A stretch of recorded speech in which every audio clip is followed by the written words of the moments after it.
Assalamualaikum warahmatullahi wabarakatuh. Berjumpa kembali pada kegiatan praktikum pada hari ini. Adapun kegiatan praktikum kita pada hari ini adalah kegiatan praktikum SPSS, di mana kita akan melakukan uji korelasi pada praktikum ini. Uji korelasi yang kita lakukan itu nanti ada dua, yaitu uji korelasi untuk data yang bersifat numerik dan uji korelasi untuk data yang bersifat kategorik. Namun sebelum kita melakukan uji korelasi dari data yang bersifat numerik dan kategorik, maka kita terlebih dahulu untuk data-data yang bersifat numerik kita lakukan uji normalitas data. Jadi kita nanti akan melakukan uji normalitas data terlebih dahulu karena dengan menentukan apakah datanya terdistribusi normal atau tidak, itu akan menentukan uji korelasi apa yang kita gunakan untuk data-data yang bersifat numerik tadi. Untuk data yang terdistribusi normal, maka nanti uji korelasinya yang digunakan adalah uji korelasi parametrik, yaitu contohnya adalah uji korelasi Pearson. Sedangkan untuk uji korelasi di mana datanya tidak terdistribusi normal, maka nanti yang digunakan adalah uji non parametrik, yaitu contohnya adalah uji korelasi Spearman. Oke, langkah pertama kita lakukan dulu uji normalitas data ya. Yang pertama kita klik Analyze, kemudian klik Descriptive Statistic, kemudian klik Explore. Masukkan seluruh data atau variabel yang berskala data numerik ke kotak dependent list ya.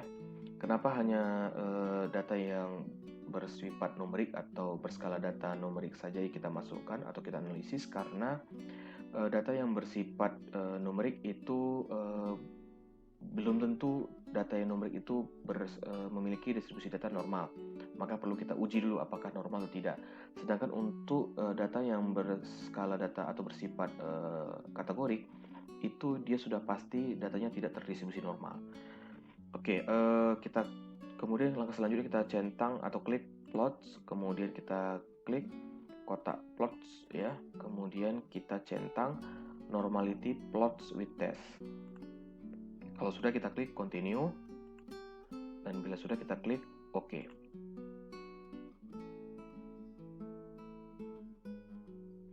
Oke, ini hasil dari uji normalitas data ya. Yang kita lihat, yang perlu kita lihat itu adalah yang tabel test of normality atau uji normalitasnya. Di sini kita ditampilkan atau disampaikan hasilnya ada dua uji, yaitu uji Kolmogorov-Smirnov dan uji Shapiro-Wilk. Nah, kapan kita gunakan uji Kolmogorov-Smirnov dan kapan kita gunakan uji Shapiro-Wilk?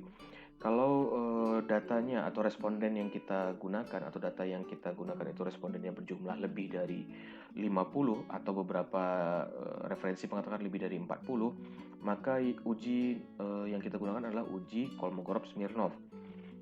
Sedangkan kalau respondennya berjumlah di bawah 50 atau di bawah 40, maka uji normalitas data yang kita gunakan adalah uji Shapiro-Wilk. Karena responden kita di sini jumlahnya hanya 20, ya data sampel ini hanya berjumlah 20, maka yang kita gunakan adalah hasil dari uji Shapiro-Wilk. Nah, di sini kita sudah yang kita lihat adalah hasilnya adalah dari signifikansi ini, kolom signifikansi. Nah, ini sama dengan nilai P ya. Nah, cara membacanya itu dia terbalik dengan nilai membaca signifikansi dari uji hipotesis ya. Ya, kalau dia di bawah 0,05, maka dapat dikatakan bahwa datanya tersebut tidak terdistribusi normal. Sedangkan kalau nilai P-nya di atas dari 0,05, maka dapat dikatakan bahwa datanya terdistribusi normal. Jadi terbalik dari uji hipotesis lainnya ya cara membacanya. Berdasarkan hal tersebut, maka kita dapat simpulkan atau kita dapat sampaikan bahwa variabel umur dan variabel kadar gula darah itu datanya tidak terdistribusi normal karena memiliki nilai P kurang dari 0,05 ya, umur dan kadar gula darah. Sedangkan untuk indeks massa tubuh dan kadar Hb ini memiliki data terdistribusi normal karena dia nilai P-nya di atas dari 0,05. Nah, untuk data yang terdistribusi normal, yaitu indeks massa tubuh dan kadar HB, jika kita korelasikan misalnya indeks massa tubuh dengan kadar HB, maka kita gunakan uji korelasi parametrik, yaitu contohnya uji korelasi Pearson. Sedangkan kalau kita misalnya menguji korelasi dari dua variabel di mana salah satunya datanya tidak terdistribusi normal atau keduanya datanya tidak terdistribusi normal, contohnya misalnya antara umur dengan indeks massa tubuh. Jadi yang umur tidak normal, kemudian indeks massa tubuh datanya normal. Bila kita korelasikan, maka kita gunakan uji korelasi non parametrik, yaitu contohnya adalah uji Spearman, korelasi Spearman ya. Atau misalnya dua-duanya nggak normal, misalnya variabel umur kita korelasikan dengan variabel kadar gula darah ya, sama-sama tidak normal, maka kita tetap gunakan uji korelasi Spearman. Oke, langkah selanjutnya kita lakukan untuk melihat langkah selanjutnya untuk kita melakukan uji korelasi Pearson terlebih dahulu ya, yaitu untuk yang indeks massa tubuh dengan kadar HB. Kita pertama kali kita lakukan adalah klik analyze, kemudian klik correlate, kemudian klik bivariate. Masukkan tadi variabel yang memiliki data terdistribusi normal, yaitu indeks massa tubuh dengan kadar HB. Ya, pastikan sudah tercentang ya untuk korelasi Pearson dan Tutel ya, karena kita belum mengetahui apakah hubungannya ini mengarah positif atau negatif. Kemudian kalau sudah kita klik OK ya, semuanya sisanya kita sesuaikan dengan format yang ada ya. Jadi kita tidak perlu otak-atik lagi ya, lanjut saja kita klik OK. Nah, hasilnya adalah dapat dilihat daripada tabel sini ya. Di sini yang kita lihat adalah persilangan dari antara data indeks massa tubuh dengan kadar HB. Jadi indeks massa tubuh dengan kadar HB, nah inilah yang kita lihat, atau boleh juga dengan kadar HB dengan indeks massa tubuh. Karena ini sama aja, ini sama yang ini sama. Jadi di sini kita bisa lihat bahwa signifikansinya itu tidak di atas dari 0,05. Dari sini dapat kita simpulkan bahwa tidak terdapat korelasi yang signifikan antara indeks massa tubuh dengan kadar HB ya. Saya ulangi, dari hasil ini kita dapat simpulkan bahwa tidak terdapat korelasi yang signifikan antara indeks massa tubuh dengan kadar HB. Dan untuk nilai R kecil atau R-nya, atau disebut juga dengan koefisien korelasi, untuk melihat besar dari kuatnya korelasi tersebut, itu kita dapat lihat dari Pearson correlation yang di atas ini ya. Pearson correlation ya, ini angkanya 0,200. Nah, ini kalau kita kategorikan ya sesuai dengan koefisien korelasi, kategori koefisien korelasi mungkin bisa dilihat di buku panduan ya, buku panduan praktikum. Ini dapat dikategorikan sebagai kategori korelasinya sangat lemah ya. Jadi korelasinya sangat lemah. Jadi untuk uji korelasi yang kita sampaikan itu 3 hal, yaitu yang pertama adalah signifikansinya, apakah korelasinya signifikan atau tidak. Kemudian besarnya, besar korelasi atau kuatnya korelasi, itu dilambangkan dengan R kecil. Nah, itu kita lihat dari sini, apakah dikategorikan sangat lemah, cukup, kuat, atau sangat kuat. Nah, itu nanti tergantung dari nilai R-nya. Dan yang ketiga adalah yang kita laporkan adalah arahnya apakah positif atau negatif. Kalau ini hasilnya positif ya, dia tidak ada min di depannya. Kalau dia negatif berarti dia itu menandakan bahwa arahnya terbalik. Maksudnya adalah kalau contohnya pada saat ini misalnya kita bilang bahwa indeks massa tubuh semakin besar indeks massa tubuh seseorang, maka semakin besar kadar HB-nya. Itu kalau dia positif. Jadi makin meningkat angka dari indeks massa tubuh, maka meningkat juga angka dari kadar HB. Nah, atau kebalikannya, makin menurun indeks massa tubuh, maka makin menurun juga kadar nilai atau angka dari kadar HB. Tapi kalau dia negatif, arahnya negatif, misalnya di sini dibikin min 0,20, itu maka dapat dikatakan bahwa makin meningkat indeks massa tubuh, maka makin menurun kadar HB-nya. Begitu, terbalik dia ya. Makin meningkat kadar indeks massa tubuh, angka indeks massa tubuh, maka makin menurun angka dari kadar Hb-nya. Atau kebalikannya, makin menurun indeks massa tubuh, maka makin meningkat angka dari kadar Hb-nya. Jadi terbalik kalau dia negatif.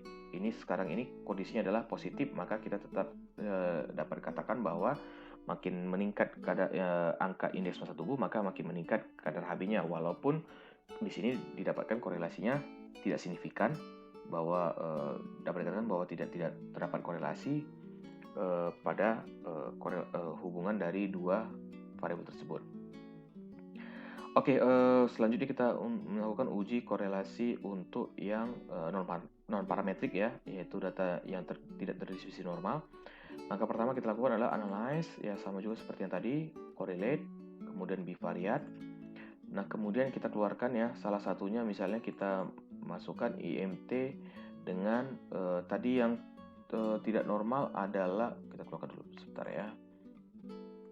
Jadi yang tadi tidak normal adalah umur dengan kadar gula darah. Kita masukkan contohnya adalah umur dengan kadar gula darah. Oke, kemudian kita uncentang Pearson, kemudian kita centang yang Spearman. Ya, sisanya kita samakan saja seperti yang korelasi Pearson. Kalau sudah kita klik OK. Nah, ini hasilnya. Nah, di sini dapat dilihat ya, ini korelasi Spearman. Dapat dilihat bahwa signifikansinya juga ini di atas 0,05, bahwa dapat simpulkan bahwa tidak ada terdapat korelasi yang signifikan antara umur dengan kadar gula darah gitu ya. Kemudian kalau kita melihat besar koefisien korelasinya, itu dia ini angkanya adalah 0,139, yaitu di bawah 0,2 ya, berarti dapat kita kategorikan sebagai korelasinya sangat lemah dan nilainya positif. Oke. Demikian ya untuk korelasi dari data yang berskala data numerik. Nanti kita akan lanjutkan untuk data yang berskala data kategori.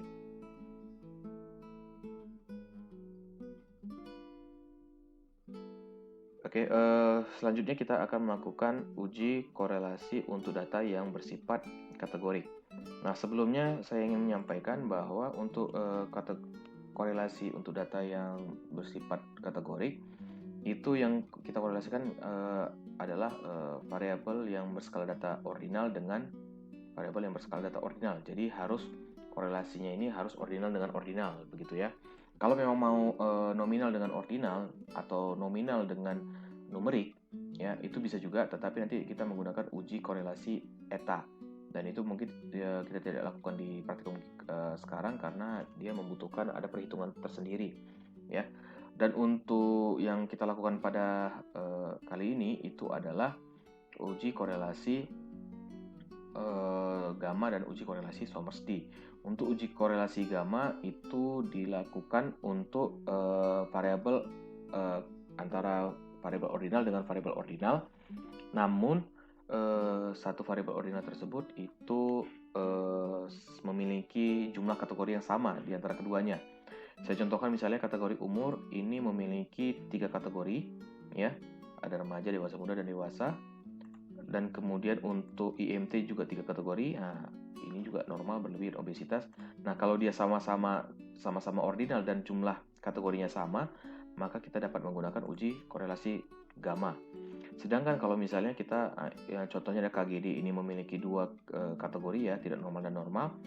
Nah, kalau dia hanya 2, kita mengkorelasikan dengan misalnya umur atau IMT, jadi ada 3 dengan 2, maka yang kita gunakan adalah uji korelasi Somers-D. Ya. Oke, mungkin langsung saja ya kita analisis. Jadi langkah pertama kita lakukan adalah klik analyze, kemudian descriptive statistik, kemudian cross tab. Nah, kemudian masukkan untuk baris ya, ini row ini baris, ini adalah variabel independen, sedangkan kolom ini adalah variabel dependent begitu ya. Ini variabel bebas, ini variabel terikat. Jadi kalau misalnya tadi kita pertama sekali kita lakukan adalah uji korelasi gamma, di mana tadi sama ya antara jumlah kategori dari masing-masing variabel. Maka kita klik ini umur dengan IMT ya. Kita contohkan umur adalah variabel independen, sedangkan IMT variable dependent. Kemudian kita klik statistik, kemudian kita centang gamma, ya. Kemudian kita klik continue, kemudian klik cells, ya. Klik cells ini kita centang persentasenya, ya, kalau memang kita mau munculkan persentasenya. Bila sudah, kita klik continue dan kita klik OK. Nah, ini hasilnya. Jadi ini hasil dari uji korelasi gamma. Ini adalah tabel silang, ya. Tabel silang dari kategori umur dengan kategori IMT, yaitu variabel kategori umur dengan variabel kategori IMT. Ini dapat dilihat bahwa di sini punya 3 kategori yang sama, 3 kategori, dan untuk IMT juga punya 3 kategori. Dan ini persentasenya, ya, ini cara membacanya, ya. Kalau persen within kategori umur itu cara bacanya ke samping, yaitu berarti di antara seluruh yang remaja, ya, di antara seluruh remaja itu yang memiliki IMT normal itu berjumlah 62,5%. Sedangkan kalau yang berlebih 0,0% dan obesitas 37,5%. Ya, sedangkan kalau kita membaca yang baris kedua ini membacanya ke bawah.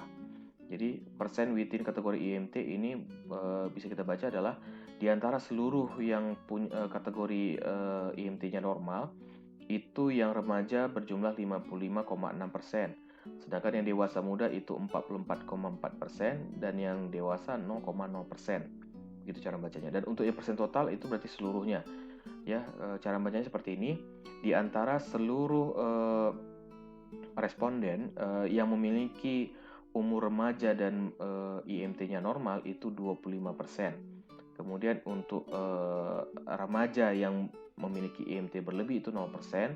Untuk remaja yang obesitas itu 15% dari antara seluruh responden, dan selanjutnya, ya. Begitu cara membacanya. Oke, kita masuk ke tabel berikutnya. Nah, ini adalah tabel dari hasil anak uji gamma. Yang di sini kita lihat adalah approximately signifikansi yang kolom terakhir, dan di sini adalah nilai P-nya, ya, 0,248. Nah, karena ini di atas dari 0,05, maka dapat dikatakan bahwa korelasi antara umur dengan IMT itu tidak memiliki korelasi yang signifikan. Jadi ini adalah, kita bisa simpulkan bahwa tidak terdapat korelasi yang signifikan antara umur dengan IMT.